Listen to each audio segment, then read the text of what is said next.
성서는 우리의 믿음 생활이 하나님과의 영적 관계 그리고 사람과의 인간 관계로 이루어지는 것을 곳곳에서 우리에게 말씀하고 있습니다. 우리 사람과의 인간 관계를 이루어 나가는 가장 기본적인 방법 중에 하나는 대화입니다. 왜냐하면 대화를 통해서 우리는 우리 이웃과 우리 가까운 사람들과 마음을 전하고 나누고 그리고 합하기 때문입니다. 하나님과의 영적 관계도 마찬가지입니다. 하나님과 마음을 전하고 나누고 합하는 하나님과의 대화가 있습니다. 하나님과의 대화, 그것을 가리켜 기도라고 합니다. 기도는 무릇 우리가 할 수 있는 우리 입술의 열매로 맺을 수 있는 가장 아름다운 언어이고 가장 풍성한 결실입니다. 왜냐하면 기도는 하나님을 향한 언어이고 하나님을 향한 입술의 열매이고 그리고 하나님을 함께 우리가 마음을 나누는 하나님과 함께 마음을 나누는 하나님과의 대화이기 때문에 그렇습니다. 그런데 기도가 우리가 정말 우리의 영적 생활에서 중요하다는 걸 알면서도 적지 않은 분들께서 기도를 막상 하려고 하면 무슨 얘기를 해야 되나 막막하게 느낄 때가 있습니다. 한 2, 3분 하게 되면 더 할 이야기가 없어지는 그러한 경우도 있습니다. 그래서 기도하다가 처음엔 기도를 시작했는데 나중에 꼬박꼬박 졸리드는 경우도 없잖아 있습니다. 기도의 방법, 대화의 좋은 대화를 위한 방법이 있듯이 기도도 하나님과의 대화에도 분명한 기도의 방법이 있습니다. 오늘 이 시간 여러분과 함께 하나님과의 대화인 그 기도에 대한 말씀을 나누며 우리가 어떻게 기도하는가 함께 묵상하며 은혜 받고자 합니다. 우리의 몸이 건강해지기 위해서는 3대 영양소를 우리가 균형 있게 잘 섭취해야 한다고 합니다. 탄수화물, 단백질, 지방입니다. 없으면 안 됩니다. 매 끼니마다 우리는 알든 모르든 이렇게 이 3대 영양소를 섭취해 나가면서 규칙적이고 그리고 균형 있는 식사가 우리의 몸을 건강하게 합니다. 우리의 영적 생활, 하나님과의 영적 교제, 그 기도의 생활도 마찬가지입니다. 하나님과의 대화인 기도에 3가지 요소가 있습니다. 기도 때마다 우리가 올려드려야 할 이 3가지 기도의 내용들이 있습니다.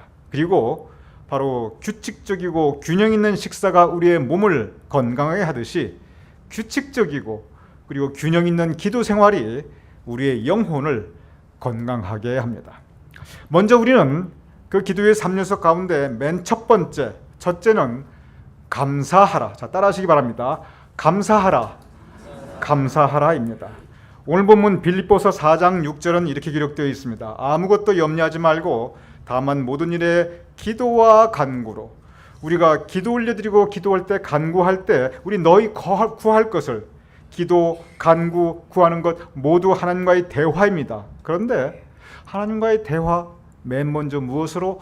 감사함으로 하나님께 아뢰어라라고 기록되어 있습니다. 너희 구할 것을 감사함으로, 우리는 우리의 기도 가운데 맨 먼저 하나님께 올려드려야 될 것은 그것은 감사입니다.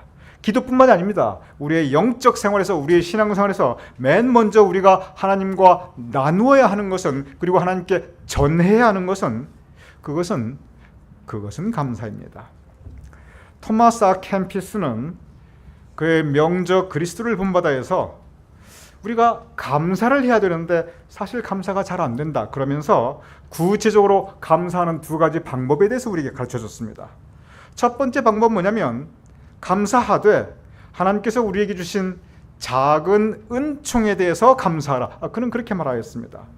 작은 은총에 대해서 감사하라. 무슨 뜻입니까? 우리가 살아가면서 우리가 원하되 가지지 못한 것들이 있습니다. 또한 가졌으되 원한 것만큼 못 가진 것들이 있습니다. 소망하였으되 계획하였으되 이루지 못하고 성취하지 못한 내 삶의 계획과 꿈들이 있습니다. 그런 경우 우리는 가지지 못한 것에 대해서, 가졌으되 너무 초라한 것에 대해서, 이루지 못한 것에 대해서, 이루었으되 내 기대에 한참 못 미치는 것에 대해서 우리는 먼저 불평하고 원망하게 됩니다. 토마스 아 캠피스는 그러한 우리를 향하여 먼저 관점을 바꾸라, 관점을 바꾸라고 가르치고 있습니다. 즉 가지지 않은 것보다 이미 하나님께서 나에게 허락하신 은총, 그 우리 주변에 얼마든지 있는 그 작은 은총들에 대해서 구체적으로 감사할 것을 그는 우리에게 가르쳤습니다. 토마스 아킨페스의 그 방법을 가르쳐서 따라서 한번 같이 해보겠습니다. 여러분, 이거 제가 한 5년 전에 여러분과 함께 해봤던 부분인데, 여러분 손을 한번 이렇게 앞에 놓아 보시기 바랍니다. 여러분 두 손 다 가지고 계시지요? 손을 한번 이렇게 내려다 보시기 바랍니다. 여러분의 손입니다. 그러면서 하나님께서 여러분께 그 손을 주셨는데, 여러분의 그 두 손이 지금까지 여러분의 평생에 여러분을 위해서 얼마나 많은 일을 여러분을 위해서 했는가 한번 생각해 보시기 바랍니다. 여러분의 그 손이 굳은 일, 험한 일 마다하지 않고 지금까지 묵묵하게 여러분을 위해서 그 일, 이 두 손이, 여러분의 두 손이 다 해주었습니다. 얼마나 고맙습니까? 한번 진심을 담아서 여러분의 두 손에게, 여러분 두 손 내려다보면서 한번 말해 주시기 바랍니다. 손아 고맙다. 손아 정말 고맙다. 여러분 그 두 손 하나님께서 주신 은총입니다. 하나님 이 두 손 주셔서 이 손이 나 위해서 그렇게 굳은 일, 험한 일 지금까지 마다 않고 묵묵하게 하였으니 하나님 이 손 주신 은총 감사합니다. 그런데 달리 보시기 바랍니다. 아니 세상에 손 없는 사람이 어디 있어요? 우리 가운데 지금 두 손 안 가지신 분이 어디 있어요? 손 있다는 거 뭐가 특별합니까? 이거 당연한 거지. 왜 우리가 주신 은총에 감사하지 못하냐면, 내가 지금 가지고 있는 것을 당연하다고 생각할 때 우리는 감사 안 하게 됩니다. 그런데 우리가 믿음 가운데 깊이 묵상하면 우리가 두 손 가지고 있는 거 당연한 거 절대 아닙니다. 하나님께서 주셨으니 내가 지금 가지고 있는 것입니다. 하나님의 은총입니다. 하나님이 주신 은총은 그것이 비록 당연하게 느껴진다 할지라도, 그것이 아무리 사소한 걸자 할지라도 그 주신 은총에 감사하는 것이 마땅합니다. 여러분 다시 한번 손을 봐주시기 바랍니다. 다시 한번 여러분 손을 이렇게 내다보면서 이번에는 다른 마음으로 다른 말을 한번 해보시기 바랍니다. 예, 너는 어째 그 모양이냐? 그렇게 한번 해보세요. 이 손한테 한번 구박하는 마음으로 손을 한번 노골적으로 구박해 보세요. 너는 왜 그 모양이냐? 네가 남들처럼 돈을 시원하게 벌었냐? 네가 남들처럼 시험 볼 때 정답을 딱딱딱 맞춰가지고 내가 원하는 시험 다 합격하게 다 해줬냐? 네가 피아노를 잘 치냐? 네가 컴퓨터를 잘 치냐? 너 제대로 할 줄 아는 거 뭐가 있느냐? 음식이나 제대로 맨날 잘 만드느냐? 여러분 그 마음으로 이 손을 보면요, 아까는 이 손에게 그렇게 감사하는 마음이었는데 생각을 그렇게 바꾸니까 감사는커녕 이 두 손이 그렇게 못나 보이고 불만족스럽고, 아이고 내가 지금까지 요 손 가지고 내가 요렇게 살지, 요 손 가지고 내가 이렇게 살았나, 이 손에 대해서 원망이 생깁니다. 여러분 생각해 보십시오. 그 손이 그렇게 생겼어도요, 지금까지 그 손이 여러분을 위해서 평생 최선 다했습니다. 그 손은 더 이상 어떻게 할 수 없을 정도로 주인을 그렇게 극진하게 모셨습니다. 그러면 그 손 생긴 대로 감사해야 됩니다. 하나님이 주신 그 은총 그대로, 내가 원하는 대로 채워졌건 안 채워졌건 하나님이 주신 은총 그대로 우리는 감사해야 됩니다. 토마스 아켄피스, 감사하되 어떻게 감사하는가? 주신 은총 그대로 감사하라는 것입니다. 우리가 이 말씀, 주신 은총 그대로 감사하라, 작은 은총에 감사하라, 우리가 이 감사의 이 첫 번째 방법에 충실하면 우리의 삶이 정말 풍성해질 수 있습니다. 왜냐하면 모든 것이 하나님의 은혜이기 때문에 그렇습니다. 두 번째가 있습니다. 토마스 아켄피스의 첫 번째 감사의 방법은 주신 은총 그대로 감사하라, 작은 은총 그대로 감사하라. 두 번째는 뭐냐면, 하나님께서 우리에게 은총을 주셨습니다. 그런데 우리의 삶 가운데 반드시 그 주신 은총을 거두어 가실 때가 있습니다. 토마스 아켄피스의 두 번째 감사의 방법은 뭐냐면, 주신 은총 거두어 가셨을 때, 즉 거두신 은총에도 감사하라, 바로 이 가르침입니다. 여러분 따라하시기 바랍니다. 거두신 은총에도 감사하라. 하나님께서 우리에게 은총을 주셨습니다. 크든 작든 우리 감사하는 것이 마땅합니다. 그런데 그 은총을 거두어 가셨을 때 그때도 감사하라는 것입니다. 이유가 있습니다. 그거 원래 처음부터 내 것 아니라는 겁니다. 왜 처음부터 내 것이 아니냐면 하나님께서 주셨기에 지금까지 내가 누린 것입니다. 하나님께서 나에게 허락하셨기에 내가 누렸고, 그리고 지금은 거두어 가셨지만, 그러나 거두어 가셨다 할지라도 그동안 하나님께서 나에게 이것 주셨구나, 이것 때문에 내가 그동안 누렸구나, 이것 때문에 내 삶에 이렇게 덕을 보았구나, 감사라는 것입니다. 연세가 들어가면서 많은 분들은 건강을 잃어갑니다. 누구나 피할 수 없는 삶의 현실입니다. 건강이 신체 각 부분이 제대로 기능을 못하면서 그것이 몸만 아픈 것이 아니라 마음도 아픕니다. 몸만 고통스러운 것이 아니라 그 마음에 엄청난 고통이 닥칩니다. 그런데 건강을 잃어갈 때 가장 크게 가장 큰 첫 충격으로 받을 때가 있다는 것입니다. 일상적인 경우에 그게 뭐냐면 다리를 못 쓰게 될 때라고 합니다.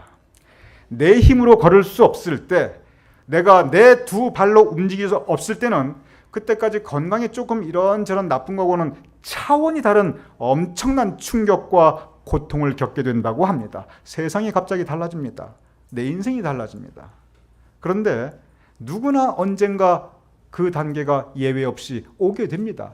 여러분과 저 언젠가 우리가 이렇게 우리 두 발로 우리 교회에 나올 수 없는 그 건강의 상태가 언젠간 오게 됩니다. 토마스 아 캠피스는 말합니다. 그러할 때 주신 은총을 거두어 가실 때, 그것이 건강이든지 그것이 재물이든지 그것이 나에게 소중한 그 무엇이든지 주신 은총을 거두어 가실 때가 있는데 다시 생각해 보라는 것입니다. 지금까지 그 다리 주셨기에 내가 그 다리로 가고 싶은 것 다니며 살았는데, 그 다리 주신 것도 감사, 그 다리로 여기저기 다닌 것도 감사, 거두어 가셨으나 그러나 그동안 주신 그 풍성한 은혜에 감사하자. 은총 거두어 가셨을 때 차라리 감사하라, 오히려 감사하라. 왜 그러냐면, 왜 감사해야 되냐면 그때 감사하지 않으면 우리 마음이 무너져 내립니다. 은총 거두어 가셨을 때 그때 우리 마음을 지키지 않으면, 지키지 못하면 그때 우리 마음속에 뭐가 들어오냐면 불평과 원망과 그리고 내 인생이 불행하게 느껴지는 말할 수 없는 그 불행함이 내 마음에 가득 차게 됩니다. 무엇보다 감사하지 않으면 내 마음이 강팍해집니다. 감사가 떠난 마음에는 강팍함이 자리 잡습니다. 사람이 그리고 강팍한 마음을 가지게 되면 본인도 힘들고 주변 사람들도 말할 수 없이 힘들게 합니다. 은총 거두어 가셨을 때 우리가 불평하기 쉽고 강팍해지기 쉬운데, 아니면 좌절하고 낭망하기 쉬운데 오히려 그때 감사하라. 차라리 그때 감사하라. 왜냐? 그 은총 가지고 지금까지 내가 누렸으니까. 내가 누린 그 세월 동안 내가 지금까지 하였던 그 많은 하나님의 은혜, 오히려 감사라는 것입니다. 우리가 바라는 것이 이루어졌을 때, 그리고 우리가 소망하는 것이, 우리가 가지고 싶었던 것이, 그것이 우리 삶 가운데 이루어지고 우리가 가졌을 때 그때 우리가 느끼는 감정이 있습니다. 그것을 가리켜 만족감이라고 합니다. 감사는 만족감과는 다릅니다. 만족감은 채워져야만 느낄 수가 있는 것입니다.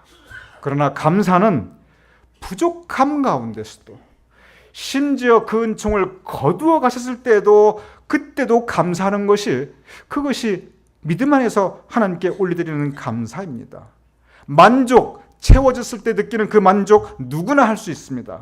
그러나 부족할 때, 심지어 거두어 가셨을 때도 올려드리는 그 감사는 오직 성숙한 사람, 영적으로 성숙한 사람만이 그때 감사할 수 있습니다.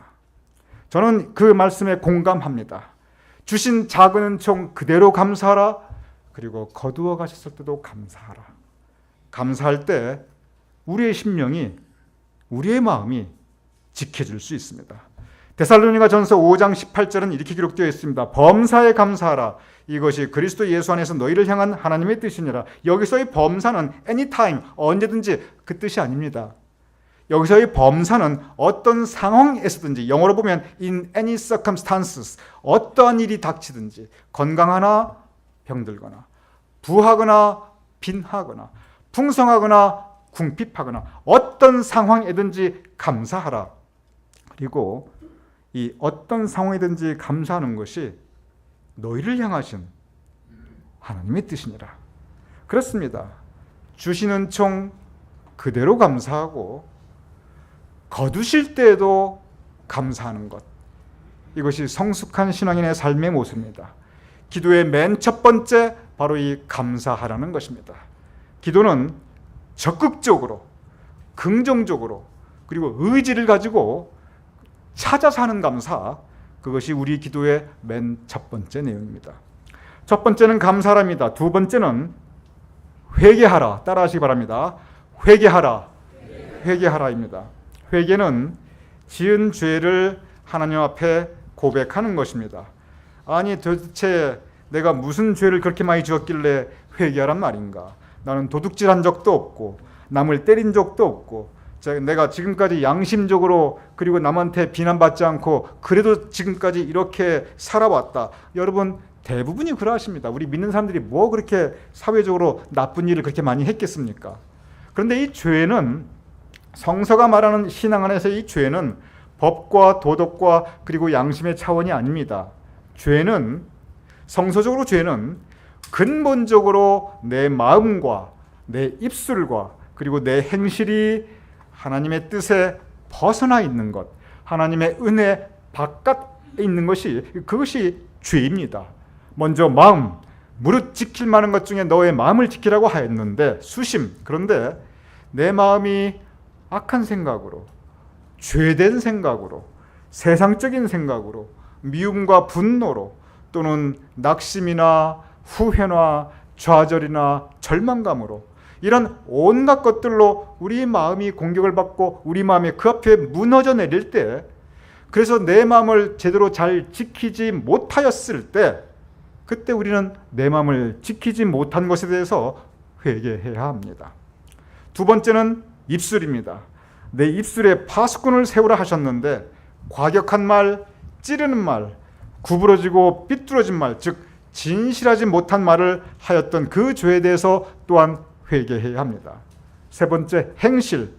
세상에 빛과 소금이 되라 하셨는데, 내 행실이 오히려 하나님의 영광을 가리웠구나. 하나님의 뜻이 아니라 내 뜻만을 추구하며 살았구나. 내 삶의 모습과 태도에 대한 그 죄에 대해서 우리는 회개해야 합니다.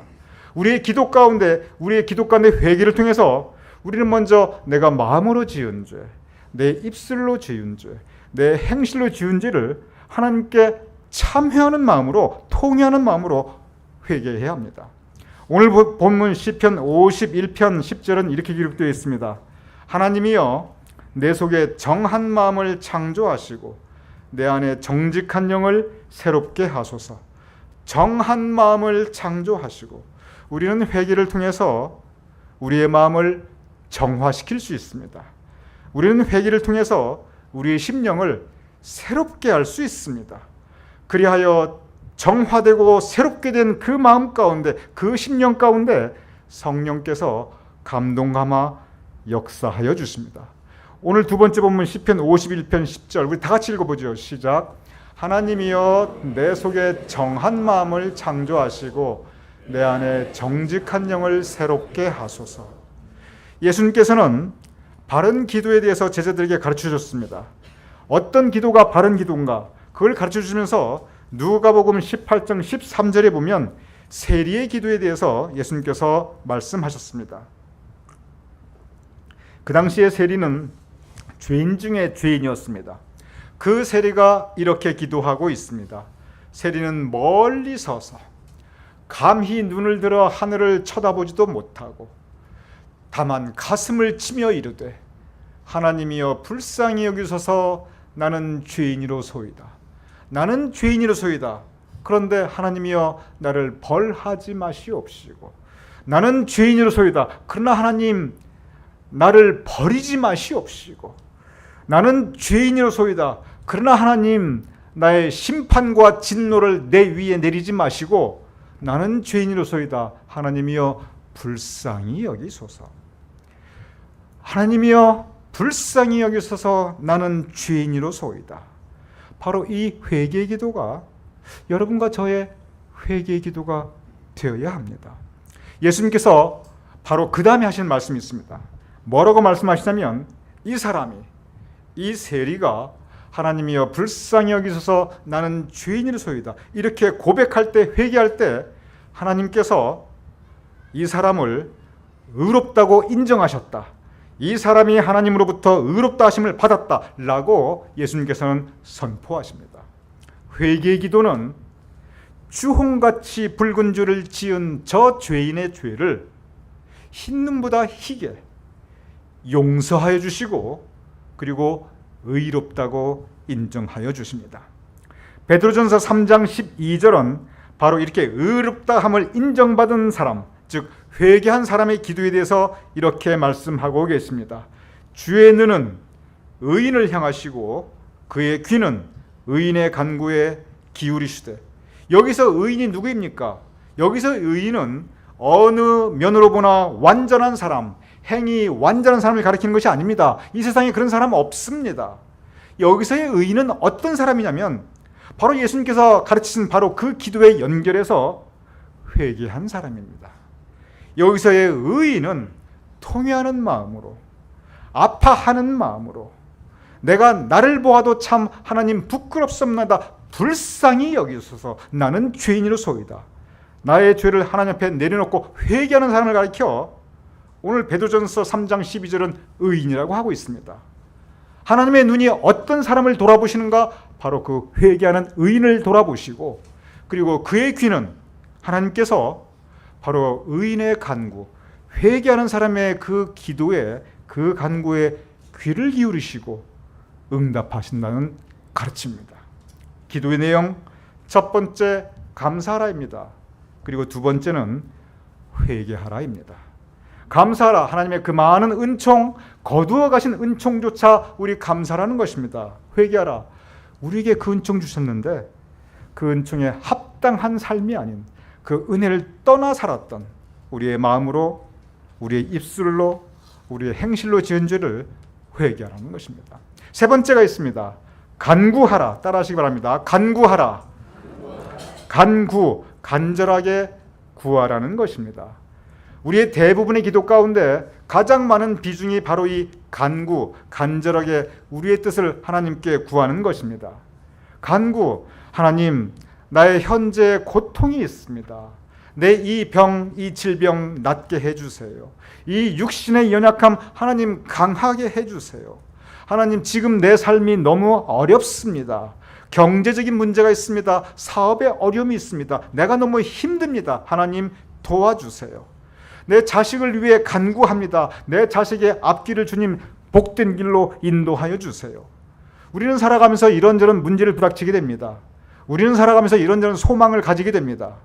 우리가 가진 문제, 우리가 가진 소망, 내 힘으로 다 해결할 수 있다면 얼마나 좋겠습니까? 근데 그렇지 않습니다. 왜냐하면 하나님께서 해결해 주셔야 풀리는 문제가 있고 하나님께서 이루어 주셔야 성취되는 소망들이 있습니다.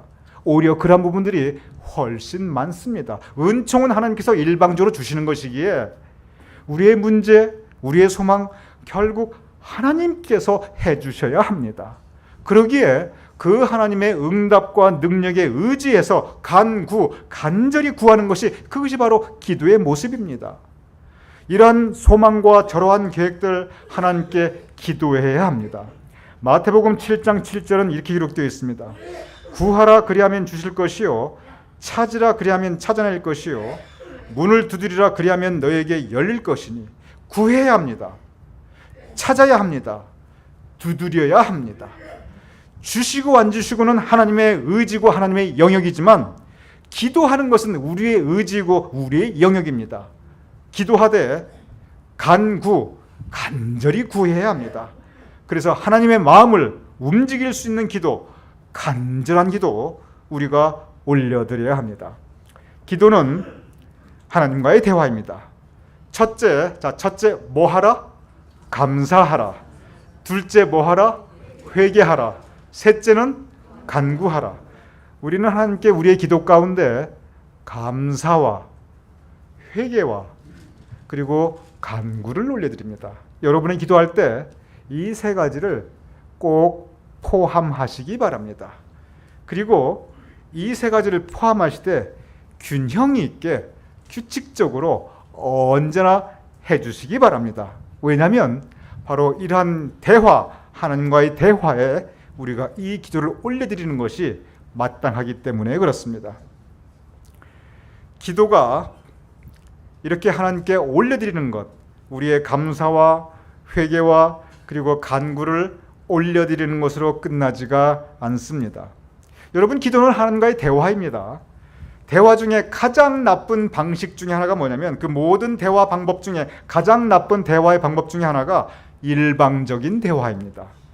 일방적인 대화가 뭐냐면 내 할 말만 다 하고 상대방 말은 들으려 하지 않습니다. 상대방 말을 설령 듣기는 들어도 별로 거기에 관심을 두지도 않고 내 마음도 별로 주지 않습니다. 그러한 대화를 일방적인 대화라고 합니다. 그리고 일방적인 대화는 아주 나쁜 대화 방법이고, 그리고 일방적인 대화는 그 관계가 별로 그렇게 발전되지 않습니다. 하나님과의 대화에도 마찬가지입니다. 가장 바람직하지 않은 기도 중에 하나가 또한 바로 이 일방적인 대화입니다. 일방적인 대화가 무엇입니까? 내 마음을 하나님께 전했으면, 그렇다면 이제 나에게 들려주시는 하나님의 음성을 내가 기다리고 구하고 그리고 들어야 합니다. 우리 한국 교회 기도 전통 가운데 가장 약한 것이 바로 이 하나님께 기도 올려드린 다음에 거기서 끝나는 겁니다. 기도는 대화입니다. 하나님께 올려드렸으면 이제는 하나님께서 나에게 내려주시는 하나님의 말씀, 하나님께서 나에게 들려주시는 하나님의 음성, 우리가 받고 들어야 합니다. 기도는 나의 마음을 하나님께 올려드리는 것으로 시작하지만, 그러나 기도는 나에게 내려주시는 하나님의 뜻을 묵상하고 순종하는 것으로 완성됩니다. 제가 다시 말씀드리겠습니다.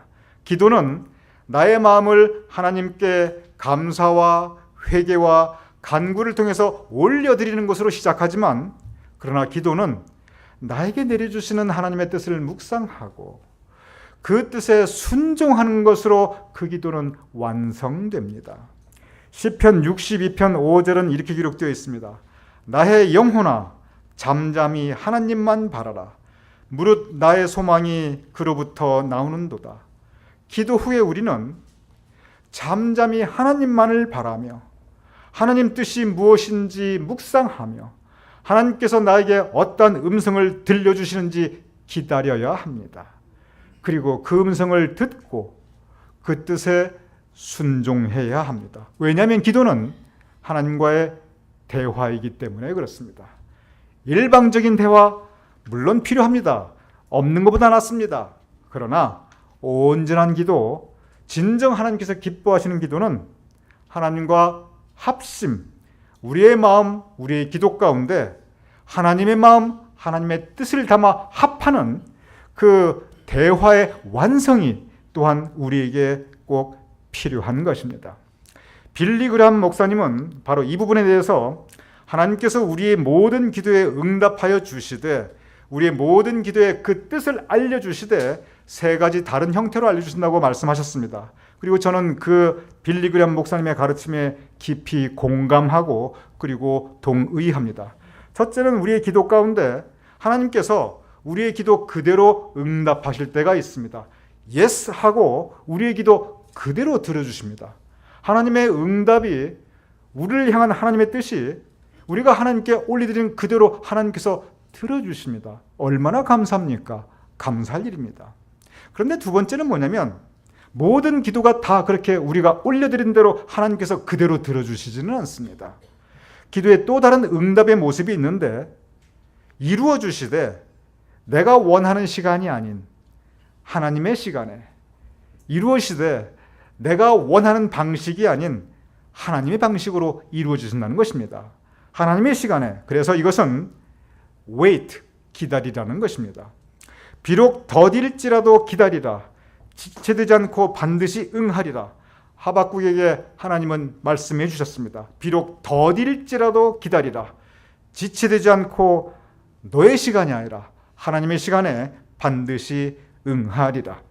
바로 이 두 번째 하나님께서 우리에게 응답하시는 방식은 wait, 기다리라입니다. 세 번째가 있습니다. 그것은 뭐냐면 내 뜻이 아닌 기도 가운데 내가 올려드린, 기도 가운데 내가 간구한 내 뜻이 아닌 하나님의 뜻을 이루시는 것입니다. 이러한 경우 하나님의 응답은 no, 우리의 응답에, 우리의 기도에 하나님께서 그대로 들어주시지 않습니다.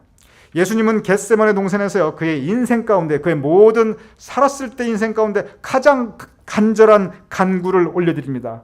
가장 애절한 기도를 드립니다. 그러면서 그 기도 맨 마지막에 뭐라고 말씀하시냐면, 아버지여 내 뜻대로 마옵시고 아버지의 뜻대로 하옵소서.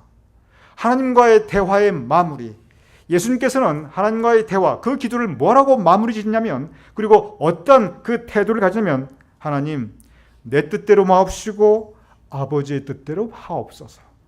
그리고 예수님은 묵상합니다. 예수님은 생각합니다. 아버지의 뜻이 무엇인가? 그리고 예수님은 예수님의 뜻이 아닌 아버지의 뜻에 순종하게 됩니다. 예수님의 기도는, 그 겟세마네의 간절한 기도는 바로 하나님의 뜻에 순종한 그 순종으로 그 기도는 마무리하게 됩니다. 기도 생활, 그렇습니다. 하나님과의 대화입니다. 우리는 기도를 통해서 하나님께 감사합니다. 기도를 통해서 하나님께 회개합니다. 기도를 통해서 하나님께 간구합니다. 여기서 그치지 않습니다. 기도를 통해서 하나님의 음성을 듣습니다. 지금 내 삶의 이 자리에서, 이 상황 가운데 내가 올려드리는 이 간구에 대해서 하나님의 뜻은 무엇인가? 우리는 묵상해야 합니다. 그리고 성령께서 우리 마음에 감동, 감화, 역사하실 때 우리에게 들려주시는 그 하나님의 뜻에, 하나님의 계획에 우리는 순종해야 합니다. 기도의 능력이 있습니다. 기도할 때 우리는 가장 겸손해집니다. 기도하는 마음은 우리가 가질 수 있는 마음 중에 가장 겸손한 마음입니다. 왜냐하면 겸손한 마음이 아니면 기도 자체를 할 수가 없습니다. 기도할 때 또한 우리 마음은 가장 온유해집니다. 온유한 마음으로, 강팍한 마음으로는 기도가 나오지 않습니다. 예수님의 마음, 이 겸손하고 온유한 마음은 바로 기도할 때 우리 마음속에 찾아오게 됩니다. 이것은 기도의 능력입니다. 기도하면 강팍하였던 내 마음도 부드러워집니다. 그리하여 겸손하고 온유하고 부드러워진 내 마음 가운데, 기도 가운데 정하여지고 새로워진 내 심령 가운데 하나님의 마음, 성령께서 감동, 감화, 역사하여 주십니다. 그것이 바로 기도의 능력입니다. 기도는 때때로 우리의 상황, 우리의 현실을 바꾸지 않을 때도 있습니다. 그러나 기도의 능력은 반드시 우리의 심령을 새롭게 하고 우리의 세상을 이길 수 있는 그 힘과 용기를 새롭게 우리가 가지게 합니다. 하나님과의 대화 가운데, 기도 가운데의 능력, 하나님께서 분명히 우리에게 허락하여 주십니다. 우리는 우리 인간관계 가운데, 여러분과 이웃과 인간관계 가운데 좋은 대화를 많이 하셔야 합니다. 그러면 인간관계가 풍성해지고 더 가까워지고 더 마음이, 이 전심과 합심이 더욱 이루어집니다. 하나님과도 마찬가지입니다. 하나님과의 좋은 대화, 기도를 많이 하셔야 됩니다. 그러면 풍성한 영적 관계, 나의 마음과 하나님의 그 성령이 전심 그리고 합심으로 이루어질 수 있습니다. 하나님과의 좋은 대화 많이 하시고 규칙적으로 균형 있게 하시고, 그리고 기도의 완성, 하나님의 뜻에 순종하는 그 기도의 완성을 이루셔서 하나님과의 건강한 영적 관계를 이루어 나가실 수 있는 저와 여러분이 될 수 있기를 주님의 이름으로 축원합니다.